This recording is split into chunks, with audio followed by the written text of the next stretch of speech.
All right, so for our next segment here at Hub 32, we're going to do something what we call the 7-minute roundtable rant, which we are not sitting at a round table. We're still sitting at our serious table. Yes. We're geometrically inclined. Yes. Maybe at some point we will get a round table, but basically what this is we select a topic of anything we choose for that week, and then we spend 7 minutes just talking out of our top of our heads about whatever. Spew out all of these stressful opinions about most of these. We may offend, but we hope it sparks a conversation, maybe. Yeah.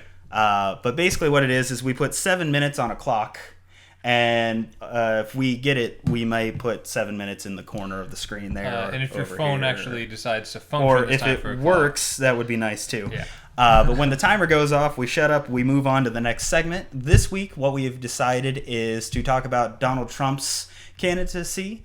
Basically, what we're going to do is we're kind of going to talk about if we think he's a viable candidate, if we think he's going to maybe win the Republican debate, maybe some of his controversies, things like that.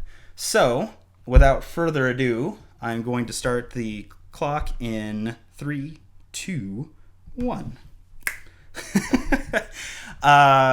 So he kind of came out of the gates with a bang, Donald Trump did.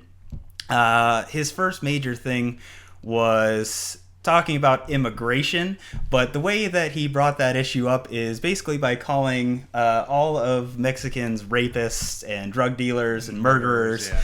And that they're sending basically the worst of kind into America, and that there's a few good ones out there, but most of them that are coming our way are causing us problems and not really contributing to society, which is not really the best way to start off to get votes, to start off your candidacy. Yeah, it's like playing the Guess Who game. Like, which of you do not hate Mexicans? Okay, we'll just throw you guys out of this election. He'll just slowly keep saying hateful things until, like, his population, those are the people. He's really going for his strong core right away. He really wants to solidify that and then maybe come back to some of the what you would call minorities later. He's envisioning every group of races as a contestant on The Apprentice.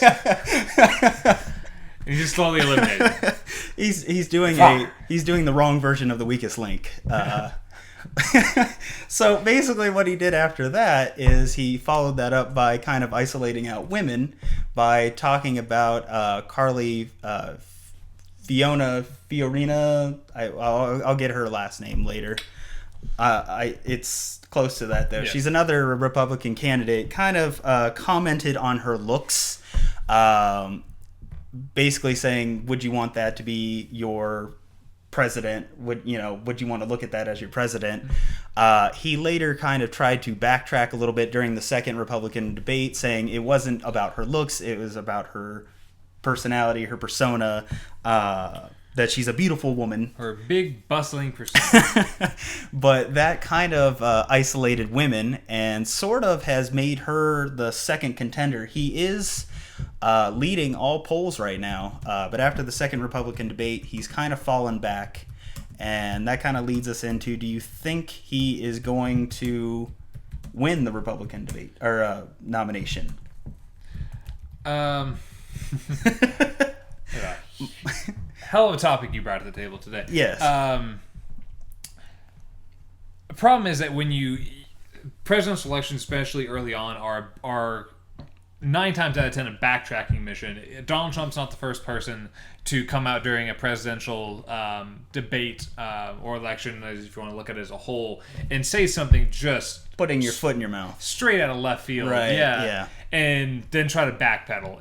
Everyone's trying to make it seem like, he keeps having to backpedal over everything. It's unfortunately the way these presidential that's who he work. is. He just says whatever he wants first, and then kind of either apologizes or doesn't often. Yeah, and seeing how this is his first foray into solid politics.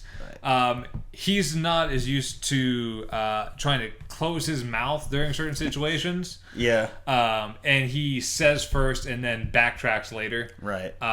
With full force. Yeah. Where at least other candidates like John McCain, when he was running, it was last year or 2 years ago? It was two campaigns ago. 2 campaigns ago. said, even though I was a fan of a lot of his things that he was supporting, ended up saying a hell of a lot of things I was like, it was a soft tap shoe out of the room.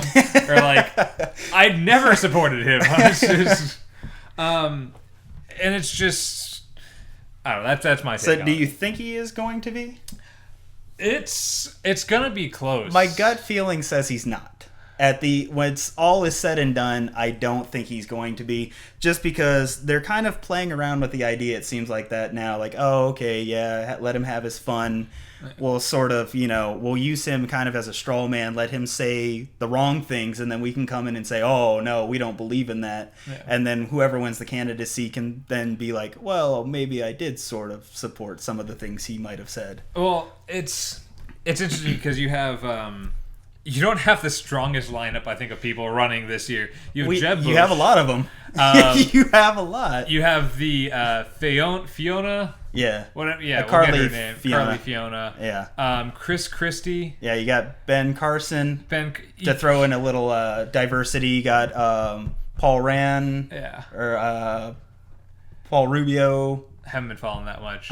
So you got a good selection out there. Just nobody's really making a strong case right now. Yeah. Like I said, Carly Fiona, after the second Republican debate, has really come on strong. But like I said, Donald Trump's still leading all the polls, even though he kind of is now isolating Muslims as well as his third group that he's kind of gone after. I think he's also doing damage control and disagreeing with anyone that like fires an attack. He just reverses the opposite. Goes, no, I also have Muslim friends. Was my favorite line. Yeah. But when you watched, like we were watching the presidential debate earlier, I didn't really hear that many like intelligent arguments. Chris Christie going out and being like, oh well, if you love smoking pot in Colorado, you better smoke it all up now because I'm banning all of it. Yeah, that was good.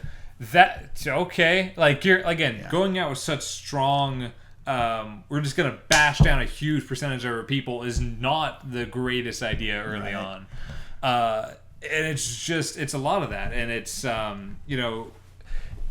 Jeb Bush had to defend himself early on when someone brought up a quote he made in a book that he helped write, where he said that you should bring back the what was the public shaming of underage mothers. Yeah. And he had to backtrack like crazy. Oh well, that was different back then. I actually meant. I'm like, no, it's in writing.